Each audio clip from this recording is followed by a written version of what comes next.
and welcome to episode 16 of a Thai football podcast with me, a very croaky Dale Farrington. And me, clear as a bell, Rob Bernard. Good to hear from you, Rob. How have you been? Fantastic, yeah. Great weekend, eh? It was fabulous. And I'd just like to say at this point, I am really struggling. I don't have a voice, and this is a result of Sunday night. I'm sure people can appreciate that. It was the first game I've been to for a while, and it was absolutely fantastic. And I shouted myself hoarse. And unfortunately, it's not great when you're hosting a podcast. Oh, don't worry about that. It's all about the passion. I'll do plenty of talking for you. That's great, thanks. I know I could rely on you, Rob. So anyway, shall we crack on? Yeah, let's do it. Okay, well, as usual, we've been sent some great match reports. We've got one from Friday night, which is our old friend Riza, who was actually caught on camera recording his from the Ratchaburi game at Lamphun. Then we've got Clinton with his first match report. He was at Kasetsart against Chantaburi on Saturday. And finally, we've got Kevin, who was watching Muang Thong play at Konkan United. So here we go, 3 match reports to start. Thai Football Podcast Match Reports. Good evening from Lamphun, match day 7 of the Thai League. Lamphun FC 1, Ratchaburi FC 1. It was frustrating match for me as a Ratchaburi fans. We scored the first goal. We lead until late in the game, but Lamphun equalized. Ratchaburi had a lot of chances. They should have scored 4 goals, 5 goals perhaps. But Lamphun playing with 10 players, that should not be an excuse for Ratchaburi not to win this game. Penalty check is not given.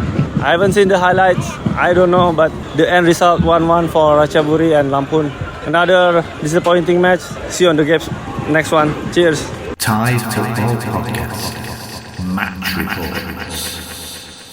2 struggling Thai League teams in 14th and 15th, just above the relegation zone. A bog of a football pitch. Well, what more could one ask for on a Saturday night in Bangkok? Kasetsart entertained fellow Thai League 2 strugglers Chantaburi tonight at Kasetsart University, and I was there on hand with 300 or 400 other hardy souls to see, in the end, a 1-1 draw. The pitch condition was, as I said, a bog, very much at least on one side of the pitch. The spotlight or blowtorch has firmly been on Kasetsart this week, with the removal of their coach, Coach Jun, and in statement of ex-Sukhothai boss Chusak Sripum for his 3rd stint at the club. The departed coach, according to social media reports, submitted letters of complaint to the FAT about the nature of his dismissal and compensation. After just managing to hang on and stay in T2 last season, it's clear that Kasetsart needs to get its act together or will be playing Thai League 3 football next season. So winless in 5, Kasetsart last lost 5-2 to Kanchanaburi, but enjoyed a 5-0 FA Cup win over local Bangkok side BP Friend United midweek. Chonburi coming off a 5-3 loss to Chiang Mai United. So after a tumultuous week, the Kasetsart players had to put it all behind them.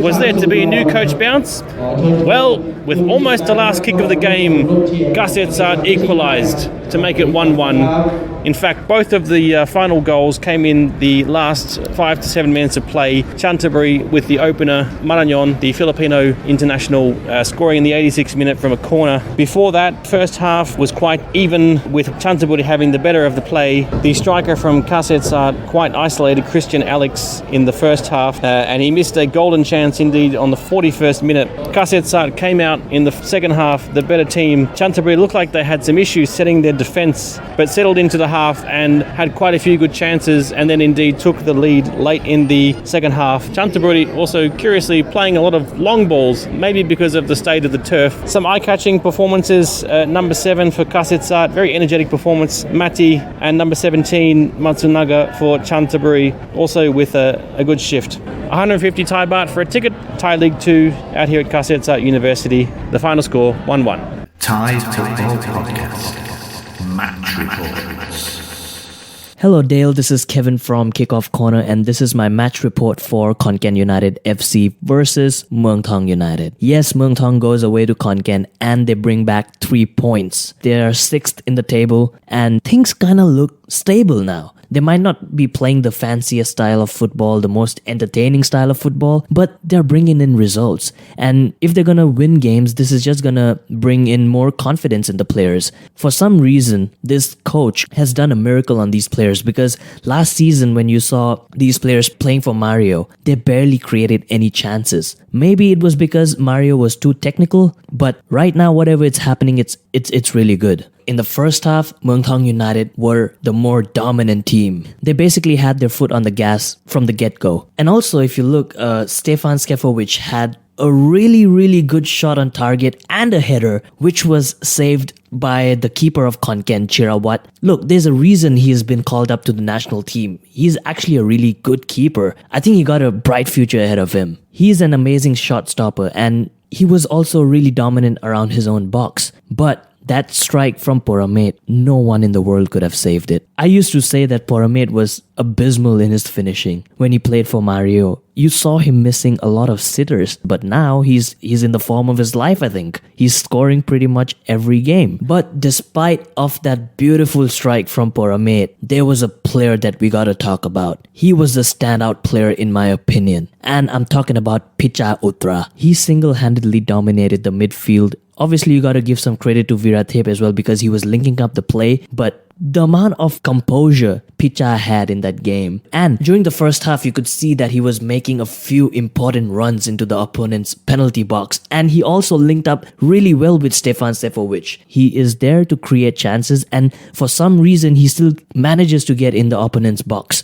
But when we talk about the second half, I don't know what happened, because Muang Thong were just leading by 1-0, but it almost seemed like they were inviting Konkan towards their own goal. That would have been fine if they were leading like 2-0 or 3-1, you know? But the fact that they were leading by 1-0, it was a little bit risky for them to just invite Konkan towards their box, because Brenner had a few sitters and he was really unlucky. I think he shot at the post like 2 times. If one of those would have gone in, we would not be talking about a Muang Thong win today, because in the second half, Muang Thong basically stepped on the brakes and just invited all the pressure. They even got a penalty which was ruled off by VAR luckily, and at one point it was really nervy for, Muang Thong, because it almost seemed like Konkan was going to get the goal. If those would have gone in, we would have probably seen a 1-1 draw or a 2-1 defeat to Muang Thong. The team should go back and take some lessons from that game, because that defense is still really, really weak. So I don't think so it's a good idea for them to invite the pressure, especially when you're just a goal up.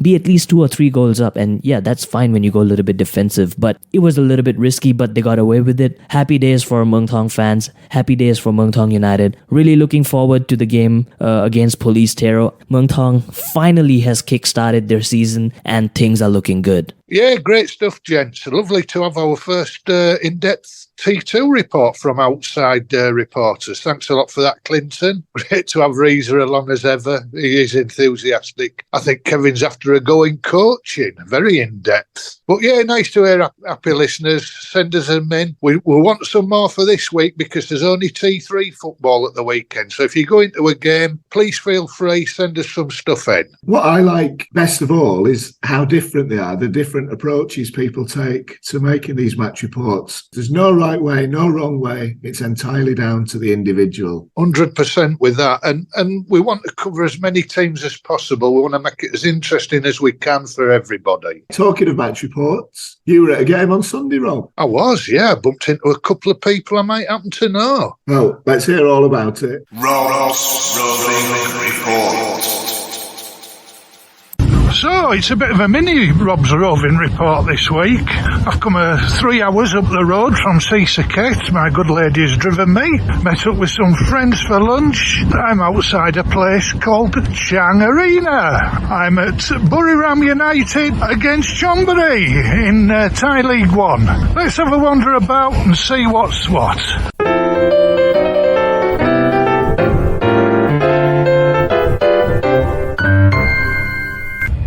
Well, those of you who've never been before, there's lots to do around the Thunder Castle, big shopping village, mega store, and I've come across 2 gentlemen who are going to the game, a home and away fan. So what's your name, sir? My name's Dale. I'm a Chonburi fan.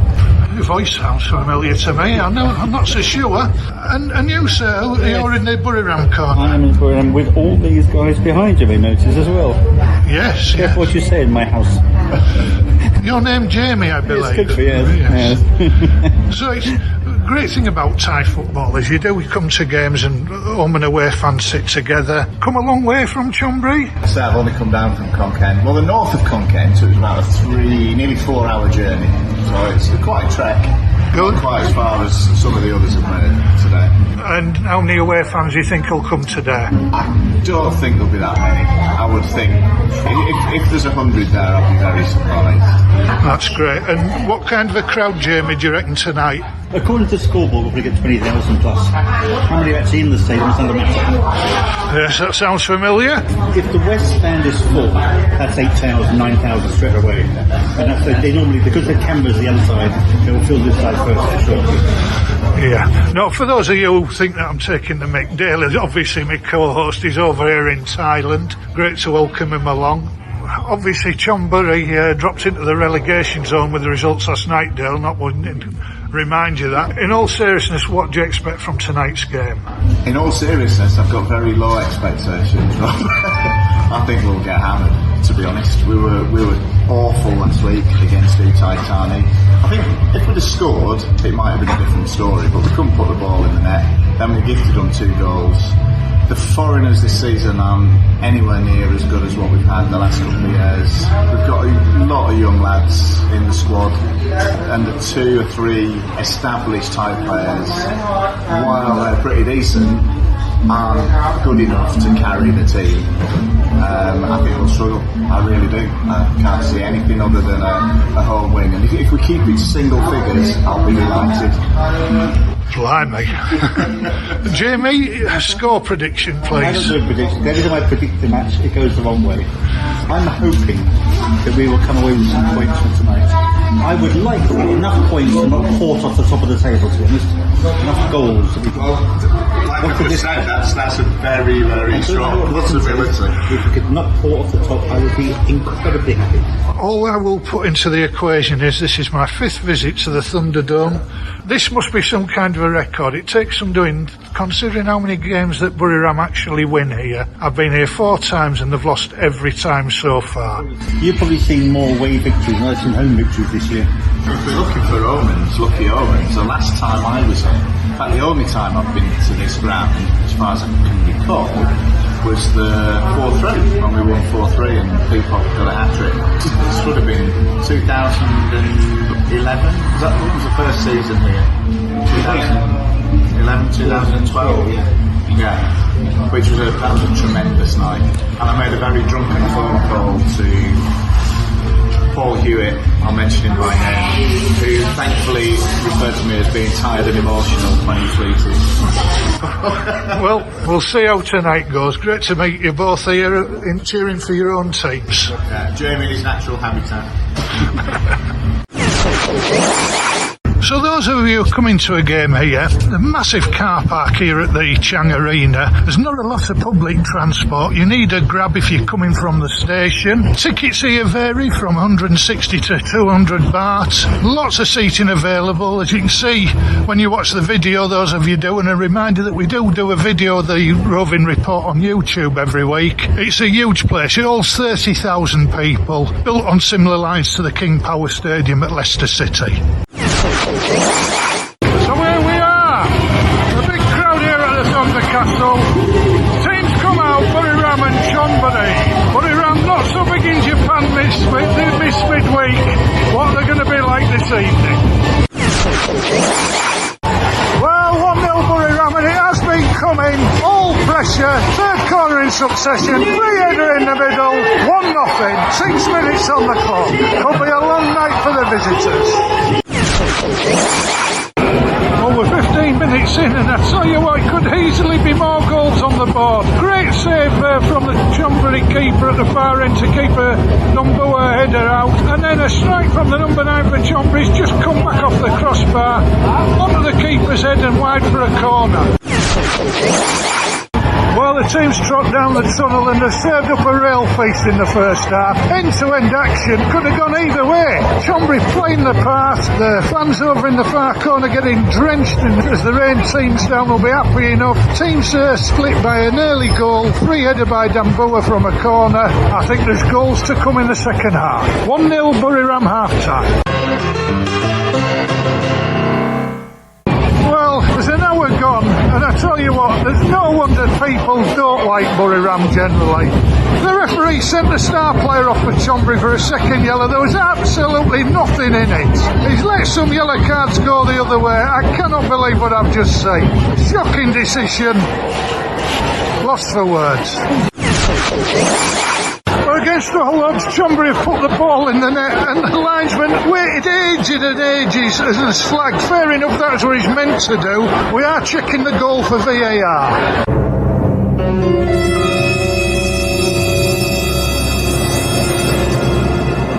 I don't believe it, he's given the goal. The little Billy Buncer forward's done a roll in front of the away fans. It's 1-1.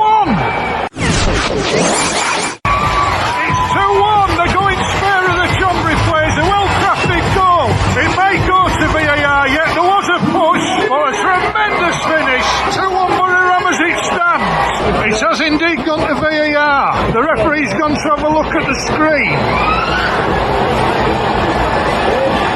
The goal is being checked.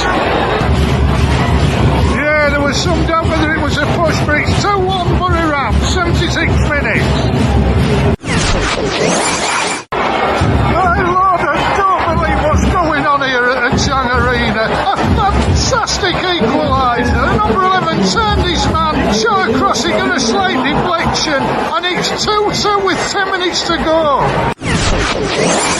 Well, Chonburi have fought gamefully, but how Buriram aren't ahead is unbelievable. Some of the chances they've missed, some of the saves from the keeper. But I tell you what, as a neutral, this has been an incredible game of football. 2-2 full time. What an incredible game of football. Over 16,000 here to witness it. I can see a very happy man with an umbrella up in the away end.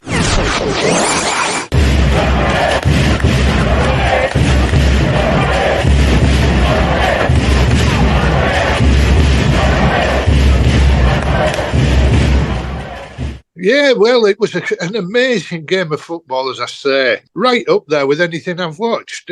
Everything a neutral could want. End-to-end action, controversial decisions. The slick, wet pitch helped towards it, which was in perfect condition, by the way. The atmosphere was good. Everything was great around it. And I think I've even got a subplot to ask about. I haven't heard any good umbrella stories of late, Dale. Have you got any for me? As you said in your little summary there, it was a cracking game, absolutely brilliant. It was pouring down. It started a good hour or so before kickoff. It was raining all through the game. And as an away fan, you're out on an open terrace there in the corner, and they weren't letting people take umbrellas in. But I made a point. I said, look, it's absolutely chucking it down. I'm not prepared to sit in the rain. You know, I'm going to take an umbrella. There was nothing to say that umbrellas weren't allowed in the ground. There was, they had the usual sign outside with all the banned items. So I managed to get it in onto the terrace. And then within about 2 minutes, I had 2 or 3 security guards come up to me saying, no, you can't have that. And from the off, they were quite rude. So I thought, well, I'm going to hold on here. I'm not going to give in. And then there was about 6 of them. And at one point they were trying to sort of manhandle me. And then a couple of minutes later, a young lady turned up who obviously was brought on because her English was pretty good. And she tried explaining. I said, look, there's nothing to say that I can't have this umbrella. It's pouring with rain. And they were all getting sucked through. I was just happily sitting under my umbrella. I was sitting at the back, deliberately sat at the back so I wasn't obstructing anybody's view.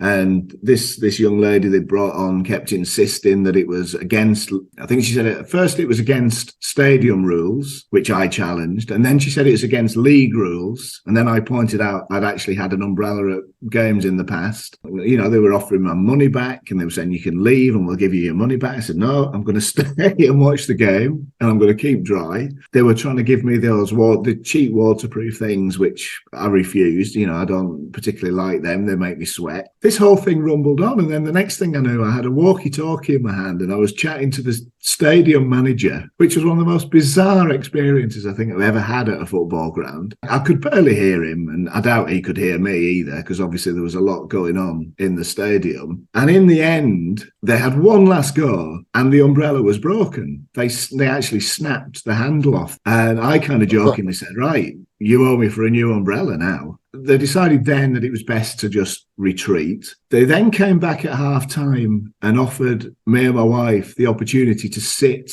in with the home fans under cover. And I said, well, can we all come? And they said, no, just you two. And I said, well, I'd prefer to sit with the Chonburi fans, thanks. I mean, I'm probably not coming out of this very well, but I did want to make a point, and I thought it was ridiculous that we weren't allowed umbrellas in that away end on that night, given the conditions. There was no way that we could obstruct anybody's view. There was hardly anybody there, and there was plenty of space. That was the final thing. They just left it. So the whole of the second half, I was left alone. Obviously, the drama unfolded, and at the end, it was absolutely fantastic. The atmosphere in the away end was up there, you know, considering there was only about 100 of us. And then, as I was leaving, I could see all the guards that I'd been involved in this fracas with waiting outside the gate. And I thought, this is it. This is my comeuppance. You know, this is their chance now to get their own back. And out of the blue, they presented me with a brand new umbrella and apologised for breaking mine. It was just one of the most touching things that I've ever experienced. It was lovely and totally unexpected. And, you know, there were handshakes and whys and hugs and smiles, and they took a couple of photographs with me. It was a lovely way to end it, because it, like I said, it did get a little bit fractious. And I just thought, fair play to them, you know, and it kind of gave me a nice warm glow, that did, because it wasn't a very nice way to start the evening. And I missed the first 20 minutes of the game. But yeah, that was it. And I came away just thinking, what a lovely thing to do. But it was all so unnecessary as well. You know, it could have been avoided. But I don't know why they couldn't just let us take the umbrellas in. It was a family-orientated crowd. Everybody would have been sensible. Just a lack of common sense, really. Rules are written down and they're not sure how to adapt to them. Exactly. That's it. Hi, my name is Fran and I'm listening to a Thai football podcast. So moving on, we've got this week's listeners' questions. So I've got 3 lined up here. So the first one, actually, do you want to read the questions out, Rob? Yeah, hang on. Yeah, here we go. What has happened to the Chonburi FC shark mascot? I have no idea. He was a big part of the club for a long time. And then a few years ago, he just seemed to disappear. There was no word. I'd love to see him come back. I'd like the mascots. I've got to admit, I love that whole thing. I think it brings an element of fun to it. I might do a bit of investigating, John, see if I can find out. Maybe you have to wear it yourself if you go to Buriram next season. That's not a bad idea, Rob. Right, next one, my old mate down in Minbury, Steve Walker. What are the best and worst games you've seen in Thailand? If I'm going to go for the international team, I'd have to say the Asian Games quarter-final against South Korea. It really was a fantastic occasion. Thailand were massive underdogs, even though they were hosting it. They had 2 players sent off. Game went to extra time, and they won. The atmosphere that night was just, it was manic. It was a great night and a pleasure to have been there. As for club football, there's lots to choose from, being a Chonburi fan from the early years. And I think I'd probably have to pick the night we won the league. I mean, the game itself was very exciting. 3-2, it was the top 2, so it was pretty much a title decider. Again, the atmosphere, you know, there were supposedly 10,000 in the ground that night, which for Thai football at the time was just astronomical. And we won, and it was a fantastic occasion and a game befitting the occasion as well. Good stuff. Any low lights? There's plenty in that category. There's one that sticks out, was a game against Chula in about 2009, 2010, I think. It was absolutely awful. I did write a match report at the time, and in that match report, I'd rued the fact that the book I'd been reading on the bus, I'd left on the bus, and if I'd have taken it into the ground, I would have read that rather than watched the football. It was that bad. 0-0 draw, I think it was. Or it might have been 1-1. I can't remember, but it was awful. It was a truly dreadful game. Well, on that note for me, I saw North Bangkok Uni play 3 times last year, involved in 3 0-0s, and all of them, I wish I'd have had a Sudoku puzzle with me. My best games had big claims for the Port win at TOT or Chiang Rai United or Buriram last season. In fact, I have to say Sunday night was as good as I've seen for many years. But if I have to pick one game out, it was last season. I went to Kasetsart and they played Bangkok FC, and they were 3-0 down at half-time and played off the park. And in the second half, Kasetsart came out and won 5-3. It was just an incredible game of football and amongst nice people at one of my favourite venues. Anyway, Craig, Henry, when I first came to Thailand around 2009, the Premier League looked very different with the likes of PAA, TOT, Sriracha, Chula United, and my favourites at the time, Osset Spa, M150 Cerebray. Are there many teams that are no longer playing? Which ones do you remember with affection? That's a great question. And obviously I remember those days of the Thai League. And at the time, I kind of railed against the company sides and forces sides. But now I do have quite a yearning for those days, if I'm being honest. There was a kind of, I don't know, an innocence about it. There's a lot of those clubs that went under that I think, they actually brought quite a lot to the table. And I do have very fond memories now, looking back. Teams that I miss, Sriracha, obviously, they used to live in the town, and when Chonburi didn't have a game or they were playing too far for me to travel, I'd go and watch Sriracha, and it was always lovely. Always a pleasant experience and handy as well. I could be home for me tea. And another team I miss is Bang Phra. It was quite an amazing story. I mean, if anybody's been to Bang Phra, it's the tiniest place you could imagine. And they had a TPL team. They had a team playing at the top level in Thailand. The stadium, it didn't have any stands. It was a farmer's field, and they held their own in the top flight, which is a remarkable achievement, absolutely incredible. And the more I think about it, the more I think how amazing it was. And obviously they lost their place in the league when the club relocated to Pattaya, which a lot of people overlook. I read and hear a lot of things about Samut Prakan City being the Milton Keynes Dons of Thailand. They stole Pattaya's identity. Well, just rewind a little bit and think how Pattaya United came into existence. So I miss Bang Phra. That was an amazing story. And again, I'd go and watch them if every opportunity I got, because they were just 10 minutes down the road from me. No, it's a bit before my time watching, I must admit. I just wonder if we do this show in 10 years, if we lament the loss of Port, if they cash in on that real estate. It's always a possibility. I mean, thankfully, things seem to have stabilised now. Certainly at the top level, it's not happening as often as it used to, which is a good sign. I think we'll see clubs surviving and putting their roots in communities, which is what people have always said they need to do, and that would be great to see. Great stuff. Right, I believe that you've done another interview, Dale, with an avid listener this week. Did, yeah. And this is Toby, who's a Port fan. This was great. I really enjoyed this. I've never met Toby, never spoken to him before we had our chat, and lovely bloke, really nice guy, and it's a great interview. I'm sure you're all going to enjoy it. Welcome to the podcast, Toby. It's good to have you on. Thank you for having me. Really happy to finally be here with you. And good timing as well, from your perspective. I actually didn't watch the game because I was actually on a flight. So, turning the phone on and seeing that we had won 5-1 was a pretty good feeling. I watched the highlights last night. You've got to be pleased with a performance like that. We didn't just go and get the 3 points. We've boosted the goal difference, and we're going to need this goal difference if we are going to have a title challenge this season. And after 7 games, you've got to say we're currently in it, but of course, only a third of the season has gone. And my personal feeling is that Bangkok United and Buriram really are going to be, it'll probably, I reckon, end up as a 2-horse race, but I'd like us to be the 3rd horse in that race. We've got Bangkok United early in November. That'll be the first big test this season when we play them. But if we just keep picking up these 3 points, and if we keep, banging in these goals, defence is a bit haphazard, but then again, that's Thai football in general, isn't it really, Dale?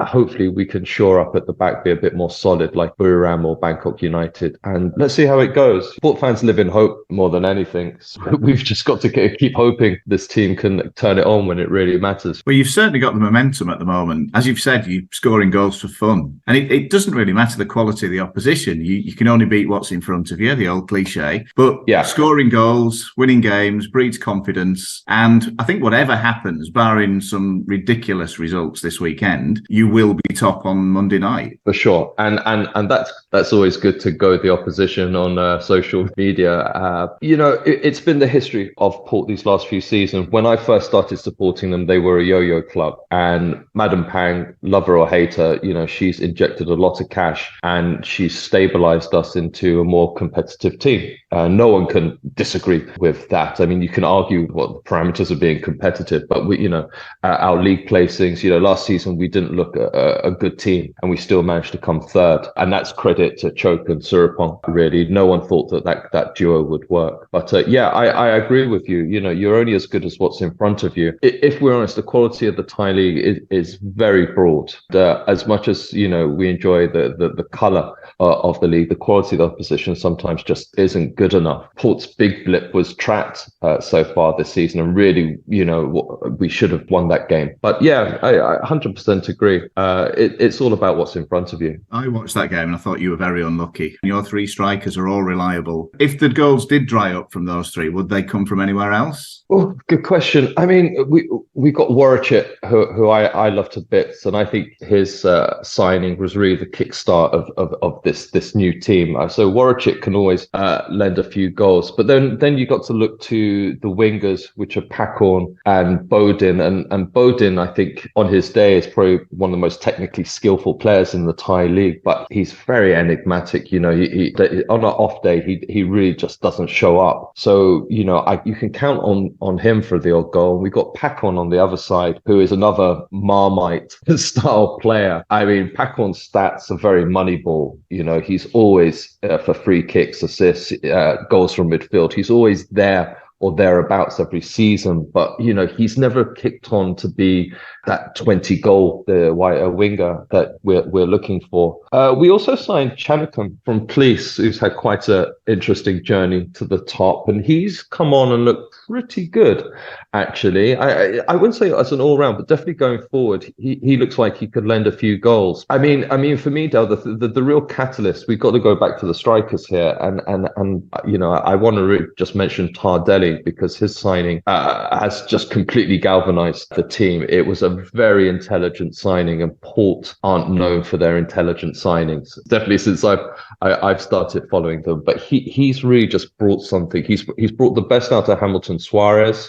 He can play around the whole forward line and create chaos. And Tirasak is too young and dare I say a little bit too naive to play as a lone striker. So he just to have that third striker in the mix instead of relying on Hamilton, who is an old school Andy Carroll number 9. We've got a nice set of players there, and in the midfield, like you were asking. So I expect a lot of goals to come this season, but then again, you've got to say, will the defence hold up? We've got to see that in these big games coming up. As long as you score one more than the opposition, though, that's all it needs, isn't it? Yeah, I like your down-to-earth approach to how to win football games, and I agree with you 100%. For me, Del, what you need is options, and at the moment, the teams we're playing against, just one or two, good options on the pitch, good players on the pitch, and the right tactics work. But when it comes to beating a team that's going to be our competitors, and yeah, I agree with you, you just got to score one more. We're going to need more personnel and more ideas, and more ideas from the bench and the coaching staff and the substitutes in particular. So that's my take on it. But yeah, 100%, just keep scoring goals and get one more than the opposition. Now, you mentioned Madam Pang earlier, and you did say lover or hater. So which camp are you in? I veer at the moment more towards love. I know a few people might be shocked, but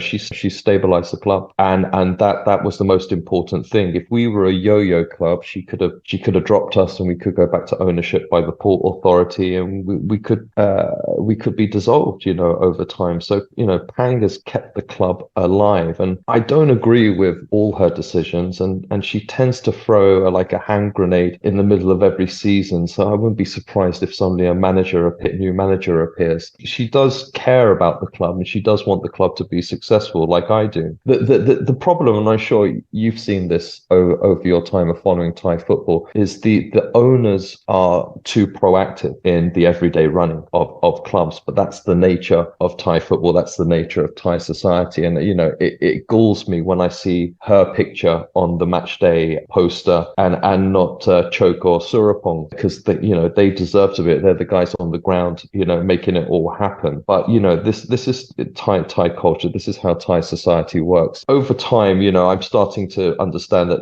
as much as people don't like her, you cannot disagree that she doesn't care about the club. You've hit the nail on the head there with the Thai culture aspect of it. It's something that it doesn't matter how long you're here or how much you integrate or how much you understand. There are certain aspects that's still great or you still find hard to fully appreciate. And I think this is one of them. I mean, in terms of Pang, because we are talking about Port, as long as you're winning games and as long as you're being successful and as long as the right things are happening on and off the field, does it really matter if it's her face taking centre stage on the posters? Is that really that big an issue? I mean, you won 5-1 last night. Does it matter if her face is the first face you see the following morning? No, but it would matter if we were losing heavily and the season was going backwards. The thing is she's putting her head over the trenches by doing this. But in European football and stuff, the manager is the one who gets the blame all the time. But in Thai football, I would say the Farangs at Port will give her the blame, but the Thais will be very careful who they give the blame to. I mean, when there's been managerial changes, very few times have people been against the manager, but no one will call Pang out, because the Thais just don't do that. That's not in their culture. Thais aren't prepared for criticisms, especially influential Thais, because they've probably been all their life told that they're great, they're super, they're doing a wonderful job. Thais are very cautious when it comes to who to blame. And, I feel sometimes that,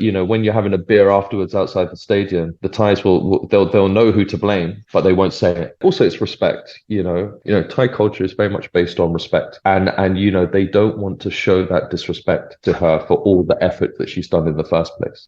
So that's why there's caution in their responses, even though they are super angry and they know she's meddling. That's a very good point and something that's, we do need to take into account. And to take that one step further, last game of the season, you need to win 2-0 to win the title. And you romp home 6-7-0 victory and she goes up to collect the trophy. Surely you can't have any arguments with that, can you? If she wants to do that, fine. She would do that. She should be John Terry wearing full kit, going up and lifting the trophy. And you know what? Let her do it. The whole place would be going bananas, especially if we won the league at Pat Stadium. It would be epic. Let her pick up the trophy. Let her go nuts, Dale. She's earned it. That's fair enough. Although I think we are getting slightly ahead of ourselves here, but not to worry. It's all hypothetical. I like dreaming. Yeah, it's always good to dream. Absolutely. It's what being a football fan's all about, isn't it, really? If we can't dream and, have hopes and desires, then there's not much point. Anyway, I think we'll leave Pang there. Now, you've mentioned Pat Stadium, which obviously, is one of the great grounds in Thai football. Most people I speak to, I would say there's a very large percentage say it's one of their favourite grounds to visit, whether it's an opposition player or an opposition fan. What do you think it is that makes it so special? That's a great question, actually, because the first time I went to watch a Port game, I was very much attracted to the energy inside the ground. It only took about 45 minutes and I was like, this is my team. It's intimidating. It doesn't have a running track and it has 4 stands. I'm sure you've travelled up and down the country to watch football, and you know that some of these stadiums are municipal stadiums, school stadiums, university stadiums, and they're very functional, whereas Pat is designed to be a football stadium. And it's very ramshackled. It's being updated bit by bit, sometimes successfully, sometimes unsuccessfully. But what makes it so good are the fans. It's in one of the poorest areas of downtown Bangkok. When I started saying I'm starting to follow Port FC, a lot of people would put me off going there and say, the people there, you can't trust them. They're bad people. And basically they were like,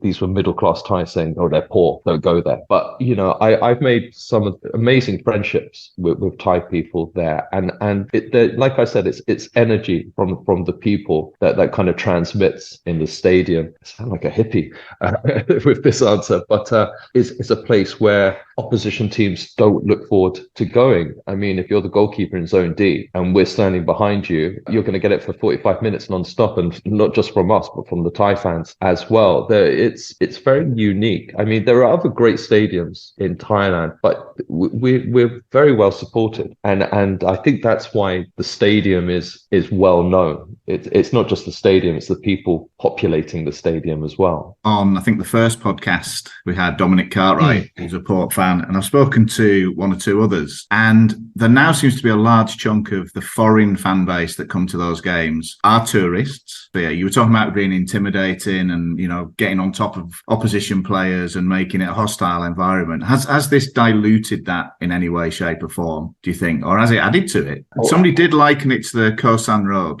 I can see the parallels there. I wouldn't say it's exactly like Khao San Road. I think it's a good thing that tourists are coming. You know, it's the only option in downtown Bangkok, you know, so we are the only city-based team. Is it being diluted? Arguably, yes. But at the same time, I'm seeing a lot of new Phalang fans, not just tourists coming, but I'm seeing lots of groups of people who are regularly coming. Definitely people that I bring to the odd game come back for a second, a third game, some even more. We stand just behind the Hellgate Ultras in Zone B. And I know that during the football games, they have Phalang members of the Ultras now. So some of these foreigners coming are connecting. As for tourists, let them come. A full stadium is better than a half-empty stadium. It makes sense to have them coming. And, you know, if you type Port FC into YouTube, you get a lot of travel vlogs now with people making videos about their trip to Klong Toi, their trip to Pat Stadium. They're the ones doing the marketing and promotion, because the club is terrible at promoting it to foreign tourists or even foreigners based in Bangkok. Is it diluting? Like I say, arguably yes, but I welcome anyone into the stadium. Wouldn't you at Chonburi? Absolutely. I totally agree. I think it's a good thing. The more people you can attract to Thai football, the better. If your current form continues and you do become genuine title contenders, this is something you're going to have to put up with for the rest of the season, which again then leads me to the ground itself. That's prime real estate. Would you like to see I think I probably know your answer here, but would you like to see the club move away from there into a purpose-built stadium built on similar lines that will hold more fans, and that way you wouldn't necessarily lose the essence of what you have now? No, not at all. And I think you and me both know they would never be able to reproduce that stadium. Just not feasible. And I just don't think it would be a possibility at all. As you said in your question, it's prime real estate. And yeah, there has been a lot of rumours. I know that, you know, they keep talking about the market and the local slums being demolished for shopping malls and condo apartments and things like that. Why move it? Unless there was a stadium already there. Or, you know, I wouldn't trust anyone if they said, here's our plan. Why move when we have something, we've got something organically positive already? Would you like to see the existing stadium extended then? How would you do that? We can't really build.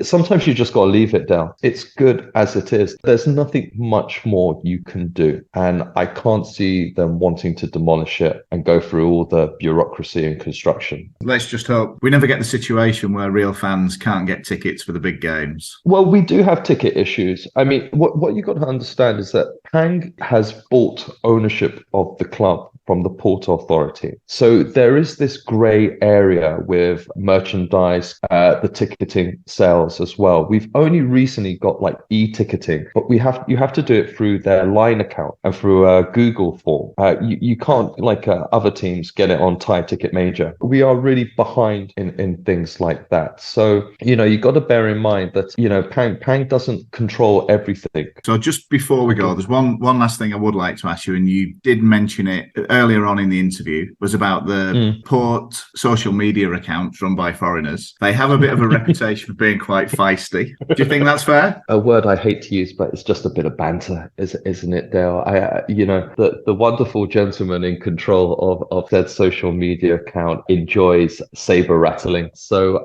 long may it continue. Football is about agreeing and disagreeing. It's like what we're doing now, Dale, having a conversation. That's why social media exists. Unfortunately, it's given everyone a voice, but not everyone is well informed or correct. But here we are, living in the information age. So let it continue. And if people get upset, so be it. Life goes on. I think we'll end it there, mate. That's been fantastic. I really enjoyed this chat. So thank you so much for coming on. But listen, thank you so much. And also, really impressed with how the podcast is going. You're doing a great job, and it's great that we have something that everyone can connect with. Oh, that's lovely. Thank you. Appreciate that. Great. Okay. Thanks so much, Toby. Anyway, enjoy the rest of your weekend. And you too, mate. Soon. Bye. Okay, all the best. Bye. Yeah, that's fantastic stuff. Yeah, like you say, a good guy. Sounds like the sort of bloke I'd like to captain my cricket team. I know what you mean. Now, thanks ever so much, Toby. Now then, a regular feature that we've been running. Have you ever met a footballer in unusual places? Have you got any for us, Dale? I have. I've got 3 more this week. Now, we've had a lot of these sent in, and it's been great.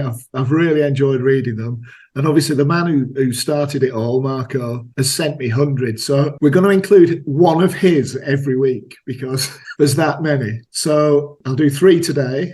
So we've got the first one is from someone who wants to remain anonymous. And when you hear the story, you might realise why. So the first one, this is from Anonymous. I remember one night a few seasons ago in Ubon, Ratchaburi, Bangkok United had just beaten Ubon 3-0 and they weren't flying home until the next day. We were in a bar having a few drinks and some of the players and Mano came in. I actively remember questioning Mano on a certain player that kept letting us down and why he kept faith with him. I was drunk, Mano was not, and he played it very well. The next one from Kevin Watkin. In late 2011, I popped into the port shop on my lunch break and bumped into Stephen Robb, ex-port player. It was around the time of Big Ben's mismanagement of the club. I don't remember much of the conversation, but I probably asked him if he was planning to stay on or whether or not the players had received their 3 months back pay. And this is Marco's contribution this week. I saw Leroy Lita in a Seasicket nightclub whilst I was watching the 2017 FA Cup final between Chelsea and Arsenal. I didn't speak to him, but was reliably informed by the locals that he was a regular at Seasicket's premier night spot. I don't blame him. But we'll have more of those next week. It's been great getting them all in. If anybody wants to send more in, you know where to send them.